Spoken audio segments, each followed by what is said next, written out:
व्हिडिओमध्ये आपण बघणार आहोत की कशा प्रकारे तुम्ही साडी नेसली पाहिजे जेणेकरून तुम्ही जाडजूड दिसणार नाही आणि काकूबाईसारखे दिसणार नाही। तर हा व्हिडिओ तुम्ही शेवटपर्यंत नक्की व्हिडिओला स्किप करू नका। नमस्कार मंडळी, तर तुम्ही कशा आहेत? आय होप तुम्ही सर्व ग्रेटच आहे। तुमच्यासाठी घेऊन आली मी सुंदर असा व्हिडिओ सुरू करायचे जे माझे चॅनल नवीन आले असेल तर चॅनलला सबस्क्राईब करा आणि बेल आयकनला प्रेस करायला विसरू नका, जेणेकरून माझ्या चॅनलचे व्हिडिओचे नोटिफिकेशन तुम्हाला नेहमी मिळत जाईल। तर जास्त बडबड न करता चला सुरू करूया व्हिडिओ। Let's get started. लठ्ठ महिलांनी कोणत्या प्रकारच्या साड्या नेसाव्या? फर्स्ट आहे कॉटनची साडी।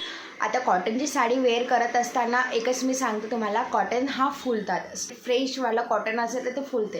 तर काय करायचं की तुम्हाला कॉटनमध्ये समर सीजनमध्ये कॉटन साडी हे आणि कम्फर्टेबल असतेच कॉटनच्या साडीमध्ये, अदर कोणत्या साडीमध्ये कम्फर्टेबल वाटत नाही, पण कॉटनची साडी ही फुलते। तर मग काय करायचं, 2-3 वेळा पाण्यातून काढा। कॉटन हा सॉफ्ट होते कॉटन पाण्यामध्ये गेल्यावर, आणि ते सॉफ्ट आणि मऊ झाल्यावर तुम्ही साडी ही वेअर करा, म्हणजे जेणेकरून तो सॉफ्ट कापडमध्ये थोडंसं तुम्ही साडी वेअर करा, ते तुम्ही स्लिम नक्की दिसाल आणि थोडंसं स्टायलिश नक्की दिसाल। तर ऑर्गेन्झा साड्या अवॉइड करा। ऑर्गेन्झा साड्या हे हलक्या राहतात आणि सॉफ्ट असतात, पण सॉफ्ट आपण वेअर केली तर ते काय होते, अंगावर फुलते। तर ते फुलल्यावर आपण आणखी जाड दिसो, तर तुम्ही ऑर्गेन्झा साडी ही नक्कीच टाळलं पाहिजे। जाड काठ अवॉइड करा आणि बारीक काठच्या साड्या हे नक्कीच निवडा। आता आपण कोणाच्या लग्नामध्ये जात असेल तर आपण सजेस्ट करतो काठपदरच्या साड्या। काठपदरच्या साड्यामध्ये 2 टाईप असतात, एक मोठी जरीचे काठ असते, नाहीतर मग छोटी जरीचे काठ असते। तर तुम्ही मोठ्या जरीच्या काठच्या साड्या अवॉइड करा। का बरं की मोठी जाडची काठ आपण वेअर केले तर ते पदर पण थोडा मोठा वेअर करावं लागतात, आणि जे खालची प्लेट राहते ते मोठे दिसतात, आणि तुम्ही जाड तर दिसतात तसं, पण तुमची उंची पण ही कमी दिसते। साड्या वेअर करा। छोट्या काठच्या साड्या हे तुम्ही जे छोटी असेल त्या प्लेटच्या तुम्ही पदर करा, आणि तो खालचा जो पोर्शन थोडासा काठ हे हायलाईट होईल आणि निर्यावर, आणि जेणेकरून तुम्ही उंच दिसाल, बारीक नक्की दिसाल। ते मोठ्या काठच्या साड्या अवॉइड करा आणि छोट्या काठच्या साड्याही नक्कीच नेसा। नेक्स्ट टिप आहे साड्यामध्ये रंग। आता साड्यामध्ये रंग कोणता निवडायचा? आता साड्यामध्ये पण रंगामध्ये तुमची उंची, आड याने स्लिममध्ये पण फरक पडतोच। डार्क कलरच्या साड्या असेल, ब्लॅक, रेड, हे म्हणजे अंगावर असे शोभून जाईल अशा डार्क कलरच्या साड्या तुम्ही वेअर करा, तर तुम्ही जाडपणा हा तुमचा जाडपणा कमी दिसेल। मला कलरच्या साड्या म्हणजे light colour, pink dark pink नाही, लाईट पिंक कलर अशा साड्या निवडल्या तर तुम्ही आणखी जाड दिली। तुम्ही डार्क कलरच्या साड्या निवडा आणि लाईट कलरच्या साड्या अवॉइड करा। नेक्स्ट, साड्यामध्ये प्रिंट येतात। साडीमध्ये प्रिंट, कोणत्या प्रिंटची साडी घ्या। मोठ्या प्रिंटच्या साड्या अवॉइड करा, म्हणजे साड्यामध्ये खूप सारे प्रिंट येतात।